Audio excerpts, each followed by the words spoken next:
আচ্ছা, একটা অন্যরকম পৃথিবীর কথা ভাবি চলুন।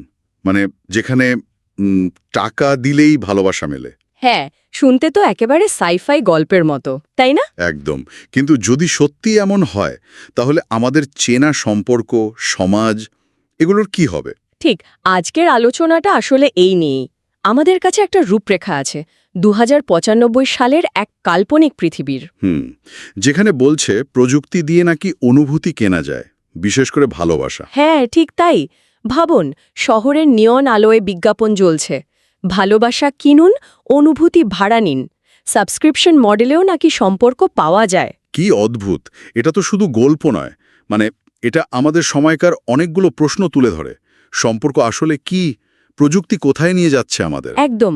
ব্যাপারটা একদিকে যখন খুব আকর্ষণীয়, অন্যদিকে কেমন যেন একটু অস্বস্তিকর। ঠিক। ভালোবাসা যদি স্রেফ একটা পণ্য হয়ে যায়, তাহলে এর মানে কি দাঁড়ায়? এর প্রভাবগুলো কি হতে পারে? মানে অর্থনৈতিক, সামাজিক, মানসিকও তো বটে। চলুন, এই কল্পনার দুনিয়াটার ভেতরে একটু ঝোঁকা যাক, খুঁটিয়ে দেখা যাক ব্যাপারটা।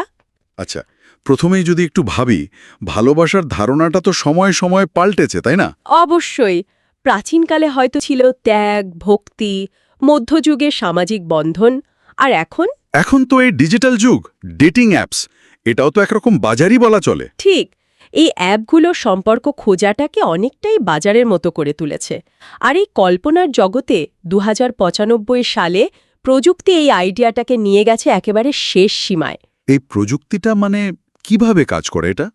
অনুভূতি কিভাবে তৈরি বা বিক্রি করা সম্ভব, এখানে একটা কাল্পনিক টেকনোলজি কাজ করছে। ধরা যাক নাম নিউরোফিল। নিউরোফিল? হ্যাঁ, এটা মূলত আমাদের ব্রেনের যে নিউরোকেমিক্যাল সিস্টেম আছে। মানে ওই ডোপামিন, অক্সিটোসিন, সেরোটোনিন এইসব? একদম ঠিক। এই হরমোনগুলো যেগুলো আমাদের স্বাভাবিক ভালোবাসা বা আনন্দের অনুভূতির সাথে জড়িত, নিউরোফিল সেগুলোকে কৃত্রিমভাবে স্টিমুলেট করে, মানে উদ্দীপ্ত করে। তার ফলে ব্যবহারকারী এক ধরনের ভালোবাসার মতো অনুভূতি পায়। হ্যাঁ, একটা উত্তেজনার মতো, আনন্দের মতো, হয়তো নির্ভরতার বোধও তৈরি হয়। তার মানে এটা একরকম রাসায়নিক অনুকরণ। কিন্তু এটা কি সত্যিকারের ভালোবাসা? টেক্সটে কি এই পার্থক্যটা নিয়ে কিছু বলা আছে? ঠিক এখানেই তো আসল প্রশ্নটা। নিউরোফিল্ম হয়তো অনুভূতির বাহ্যিক দিকটা নকল করতে পারে, কিন্তু কিন্তু ভালোবাসার সাথে যে পারস্পরিক বোঝাপড়া থাকে, বছরের পর বছর ধরে তৈরি হওয়া স্মৃতি, বিশ্বাস, ত্যাগ, সেই গভীরতাটা কি এই প্রযুক্তি দিতে পারে? মনে হয় না। উৎসপাঠ্য সেটাই বলছে, না, পারে না। এখানেই আসল আর নকলের ফারাক। এই প্রযুক্তি হয়তো শুরুতে এসেছিল থেরাপি হিসেবে, একাকিত্ব দূর করার জন্য। ও আচ্ছা। কিন্তু খুব তাড়াতাড়ি এটা একটা বিশাল ব্যবসায়িক মডেলে পরিণত হয়ে গেল। আর সেখান থেকে শুরু হলো এই ভালোবাসার অর্থনীতি বা লাভ ইকোনমি। ব্যাপারটা ঠিক কি? ভাবুন, একটা সম্পূর্ণ নতুন অর্থনীতি তৈরি হয়েছে এই কৃত্রিম অনুভূতিকে ঘিরে। শহরে গজিয়ে উঠেছে লাভ ব্যাংক। লাভ ব্যাংক মানে প্রেমের ব্যাংক? হ্যাঁ, বলতে পারেন। যেখানে মানুষ নির্দিষ্ট সময়ের জন্য, ধরুন কয়েক ঘন্টা বা কয়েক দিন বা কয়েক বছর, ভালোবাসা কিনতে পারে বা ধরুন ভাড়া নিতে পারে। সিরিয়াসলি? মানে নেটফ্লিক্স সাবস্ক্রিপশনের মতো ভালোবাসা? অনেকটা সেরকমই। আর আরও আছে ইমোশনাল ক্রেডিট স্কোর। সেটা আবার কি? আপনার সামাজিক স্ট্যাটাস, আপনার আর্থিক অবস্থা, হয়তো আপনার মানসিক স্থিতি, এগুলোর ওপর ভিত্তি করে আপনার একটা স্কোর ঠিক হবে। আচ্ছা। স্কোর যত ভালো, তত উন্নত মানের বা দীর্ঘস্থায়ী ভালোবাসা পাওয়ার সুযোগ তত বেশি। চারিদিকে বিজ্ঞাপন হয়তো এরকম, একা লাগছে, মাসে মাত্র $99 পান পারফেক্ট সঙ্গীর ভালোবাসা। তার মানে ভালোবাসা এখানে একদম মাপা পণ্য।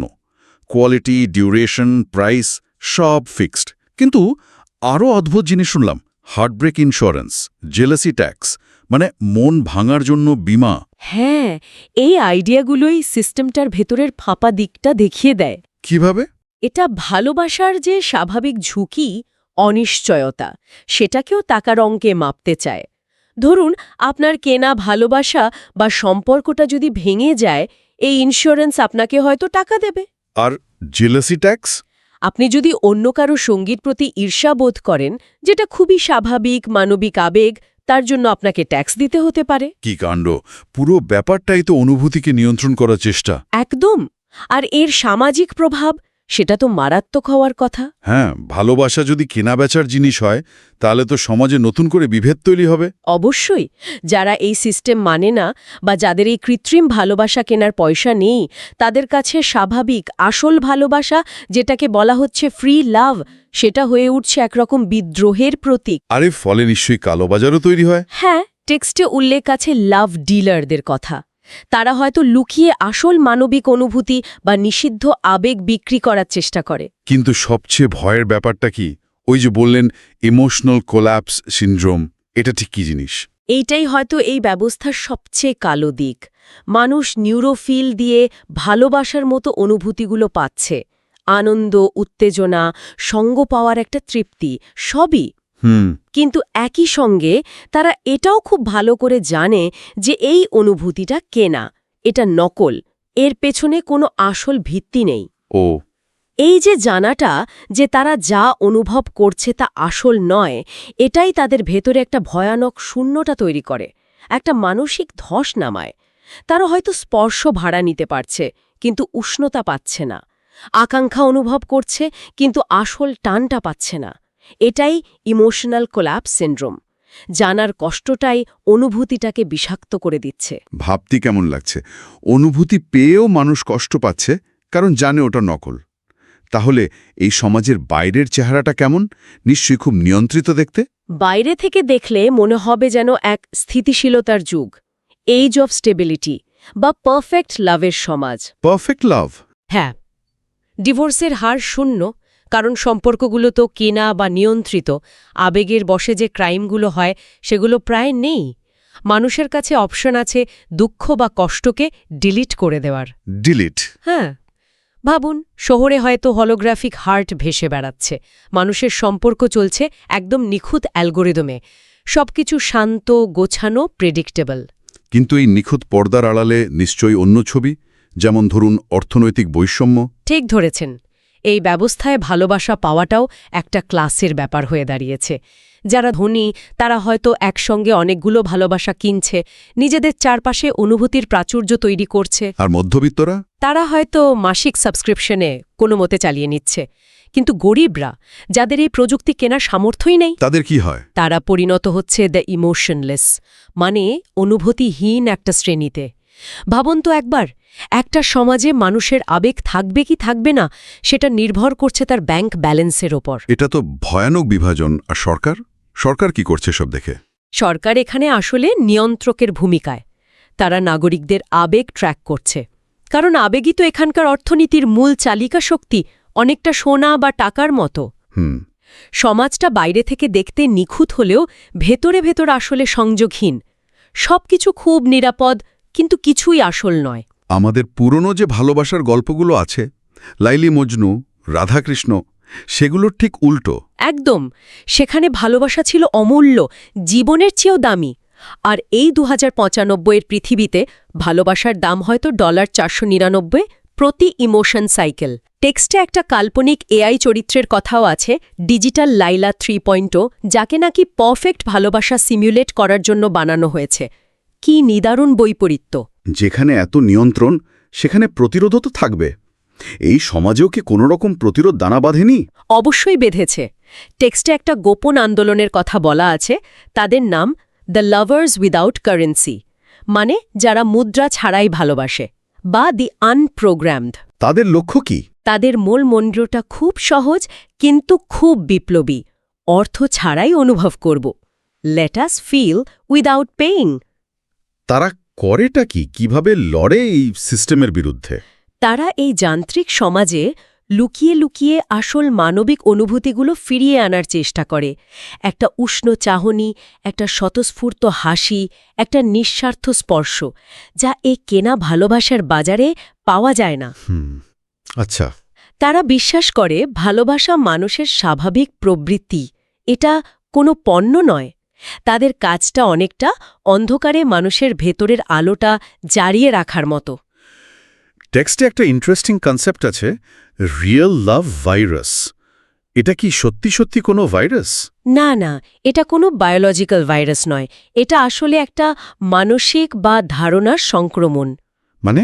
মানে এমন একটা বোধ যা মানুষের মনে নিজে থেকেই আসল অনুভূতির খিদে জাগিয়ে তোলে আর সেটা নিউরোফিলের যে কৃত্রিম রাসায়নিক নিয়ন্ত্রণ তার প্রভাবকে ভেঙে দেয়। এটা অনেকটা মানুষের ভেতরের আসল সত্তার জেগে ওঠা। এই ধরনের প্রতিরোধ তো স্বাভাবিকভাবেই সিস্টেমের জন্য বিরাট হুমকি। সরকারের প্রতিক্রিয়া কি হয় তখন? প্রতিক্রিয়া হয় খুব কঠোর। যেহেতু এই ব্যবস্থায় আবেগ একটা নিয়ন্ত্রিত সম্পদ, তাই এই অনিয়ন্ত্রিত আসল ভালোবাসা এর ভিত নাড়িয়ে দেয়। ফলে আসল ভালোবাসাকে বেআইনি ঘোষণা করা হয়। True love is illegal. কেনা অনুভূতি ছাড়া অন্য কোনো অনুভূতি প্রকাশ করা বা অনুভব করাটাই অপরাধ হয়ে দাঁড়ায়। ভাবুন একবার, অনুভব করাই যেখানে ক্রাইম। অদ্ভুত পরিস্থিতি। তাহলে শেষ পর্যন্ত কি হয় এই সিস্টেমটার? এই কৃত্রিম ভালোবাসার অর্থনীতিকে টিকে থাকে? না, টিকে থাকে না। গল্পের ক্লাইম্যাক্সটা আসে যখন পুরো সিস্টেমটা যে নার্ভ সেন্টার মানে গ্লোবাল নিউরাল নেটওয়ার্ক যা এই কৃত্রিম অনুভূতি সাপ্লাই করত সেটা ভেঙে পড়ে। কেন ভেঙে পড়ে? কারণটা হতে পারে কোনো টেকনিক্যাল গ্লিচ, অথবা হতে পারে ওই রিয়েল লাভ ভাইরাসের প্রভাব যা মানুষের কালেকটিভ কনসিয়াসনেসে ছড়িয়ে পড়েছে। ঠিক স্পষ্ট করে বলা নেই। আর এর ফলাফল কি হয়? ফল হয় সাংঘাতিক। কোটি কোটি মানুষ যারা এতদিন ওই নিউরোফিলের মাধ্যমে কৃত্রিম আবেগ পেত, তারা হঠাৎ করে সম্পূর্ণ খালি শূন্য অনুভব করতে শুরু করে। সর্বনাশ। হ্যাঁ, বহুদিনের চেনা পার্টনারকেও অচেনা লাগে, কারণ তাদের মধ্যেকার কানেকশন পুরোটাই ছিল টেকনোলজি নির্ভর। এমনকি যে এআই পার্টনারদের তৈরি করা হয়েছিল নিখুঁত ভালোবাসা দেওয়ার জন্য, তাদের কি হয়? তাদের সার্ভার বন্ধ হয়ে যাওয়ায় তারা কার্যত নেই হয়ে যায়, উবে যায়। পুরো ভালোবাসার বাজার, কৃত্রিম অনুভূতির অর্থনীতি সব এক মুহূর্তে কোলাপস করে। তার মানে একটা বিশাল শূন্যতা নেমে আসে চারদিকে। হ্যাঁ, কিন্তু সেই শূন্যতার পর কোনো কেয়স বা বিশৃঙ্খলা হয় না, বরং নেমে আসে এক অদ্ভুত নীরবতা। আর সেই নীরবতার মধ্যেই মানুষ যেন প্রথমবার নিজেদের আসল অনুভূতির মুখোমুখি হয়। কৃত্রিম কোলাহলের আড়ালে যে ভেতরের আওয়াজটা চাপা পড়েছিল সেটা শুনতে পায়। শুরু হয় এক ধরনের পুনর্জন্ম। কিভাবে? মানুষ আবার সেই সব সাধারণ মানবিক কাজে ফিরতে শুরু করে যা ওই নকল ভালোবাসার যুগে হারিয়ে গিয়েছিল। তারা আবার লেখে, গান গায়, অন্যের জন্য অপেক্ষা করে, ঝুঁকি নেয়। মানে আসল আবেগগুলো ফিরে আসে। হ্যাঁ, তারা বুঝতে পারে ভালোবাসার যে অনিশ্চয়তা, যে অপূর্ণতা, এর জন্য যে কষ্টটুকু হয় সেটাই এর আসল সৌন্দর্য, এর শক্তি। ভালোবাসা কোনো নিখুঁত বা প্রোগ্রাম করা জিনিস নয়, বরং এর মজাটাই এর অসম্পূর্ণতা আর খামখেয়ালিপনার মধ্যে। এই পতনের মধ্যে দিয়ে মানবতা যেন আবার নিজের শিকড়ে ফেরে। তাহলে পুরো আলোচনা থেকে যে বিষয়টা উঠে আসছে তা হলো ভালোবাসাকে পণ্য বানানোর চেষ্টা আসলে ব্যর্থ হতে বাধ্য, তাই না? একদম।